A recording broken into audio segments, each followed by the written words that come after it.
حضرت انس بن مالک حدیث کے راوی ہیں، توجہ کرنا. کہتے ایک بی بی حضور کے پاس آئی، اپنا علاقہ چھوڑ آئی، آ کے کھڑی ہوئی تو اس نے کہا حضور میں خاندان بھی چھوڑ آئی ہوں، سسرال بھی، میکا بھی، ننیال بھی، ددیال بھی، میں ہر ایک کو چھوڑ آئی ہوں. میں جائیداد والی تھی وہ بھی چھوڑ آئی ہوں، مال دولت بھی چھوڑ، ایک میرا بیٹا تھا جوان وہ میں ساتھ لائی ہوں. سونیا یہ آپ کی نوکری کرے گا اور میں حضرت فاطمہ کی ڈیوٹی کروں گی، میں حضرت عائشہ کے برتن دھویا کروں گی، میں بھی نوکری کروں گی. حاضر ہے.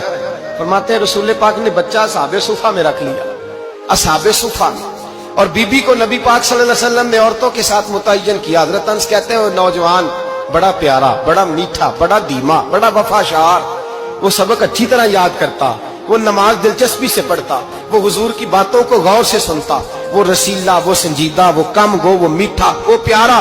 کہتے ہیں بڑی دلکشا طبیعت، اس کی مقناطیسی سی شخصیت، طبیعت کھنچی چلی جائے اس کی طرف، بڑا حسین و جمیل وہ نوجوان. اس ماں بیٹے کے تذکرے ہونے لگے کہ بڑی جائیدادیں چھوڑ کے آئے، بڑے مال والے، انہوں نے بڑی قربانی دی ہے، ہر رشتہ ناتا توڑ کے رب رسول سے یارانہ لگایا ہے، اللہ بڑا بے نیاز ہے. وہ بچہ بیمار ہو گیا، شدید علیل ہوا. حضرت انس بن مالک فرماتے ہیں ہم قریب جا کے بیٹھے تیمارداری کرنے تو اتنا علیل ہوا کہ اس کا وجود کانپنے لگا. کہتے ہیں کچھ ہی دیر گزری تو اس نے کلمہ پڑھا، روح پرواز کر گئی، روح پرواز کر گئی، سننا روح پرواز کر گئی. کہتے ہیں نبی پاک صلی اللہ علیہ وسلم کو بلایا، حضور آئے تو آنکھوں میں آنسو. نبی پاک صلی اللہ علیہ وسلم نے سر پہ ہاتھ پھیرا اور پہلے حضور نے جملے ارشاد فرمایا تم غسل دو، کفن دو، میں خود اس کا جنازہ پڑھاؤں گا. پھر حضور نے فرمایا نہیں، اسے غسل نہیں دینا، ارادہ بدل گیا ہے، پروگرام تبدیل ہو گیا، اسے غسل نہیں دینا، کفن نہیں دینا. حضور کیا کرے؟ فرمایا اس کی اماں کو جا کے بتاؤ. یہ نہیں فرمایا بلا کے لاؤ، اماں کو جا کے بتاؤ.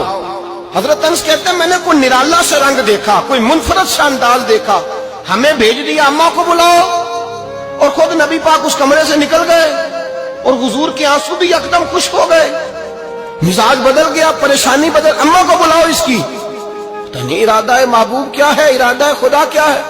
جب تو اس کی اماں کو جا کے خبر دی تو ماں کو تو بس کوئی اتنا بتا دے کہ بیٹا سائیکل سے گر گیا ہے، سائیکل سے گر گیا ہے. اماں ساری رات سوتی نہیں. ایک شاعر نے کہا تھا ایک مدت ہوئی میری ماں نہیں سوئی، میں نے ایک رات کہا تھا مجھے ڈر لگتا ہے، ایک رات کہا تھا مجھے ڈر لگتا ہے. یہ اپنے اپنے رنگ ہوتے ہیں، اپنا اپنا انداز ہوتا ہے. رمضان شریف کا مہینہ آتا تو میری اماں جی کہاں گری کا تیل منگاتی، چیزیں منگاتی، اور پھر زبردستی میں منع کرتا کہ اماں جی نہیں آپ کیا کر رہی ہیں، میں تو تیل ویسے بھی ذرا کم استعمال کرتا ہوں، تو رگڑ رگڑ کے، اور نہیں کتابیں بڑی موٹی ہیں، فلاں چیز بڑی موٹی، اس کا رنگ تھوڑا نرالا ہے. اور یہ جو ماں کا رنگ ہے نا، اس جیسا رنگ دوسرا ملتا بھی کوئی نہیں دنیا میں. یہ اپنی مثال آپ ہی ہے. اماں کو کہا تیرا بیٹا، اماں ذرا دوڑی، گری، پھر اٹھی، پھر گری، پھر اٹھی، پھر گری، روتی ہوئی آئی. کہتے ہیں پیچھے وہ روئی، لیکن جب بیٹے کی میت کے قریب آئی تو اب نہیں روئی. کہتے ہیں ہمارے چہروں پہ نظر دے ڈالی اور کہنے لگی تمہارا کلاس فیلو فوت ہو گیا، واقعی چلا گیا ہے. کہاں پردہ کر، واقعی کہاں؟ کہتے ہیں اماں نا زمین پہ بیٹھی اور پہلے اس نے بیٹے کے پیر اٹھا کے چومے، پھر سینے پہ رکھے، پھر وہاں سے اٹھی اور ادھر آئی، سر سجدے میں رکھا اور دونوں ہاتھ اٹھا کے کہنے لگی اے اللہ میں دولت کے لیے ایمان نہیں لائی تھی، اے اللہ میں جائیدادوں کے لیے کلمہ نہیں پڑھا تھا، مولا میں تیری بارگاہ میں آئی تھی تو میں تیرے اور تیرے رسول کو مان کر آئی تھی. خدا بندہ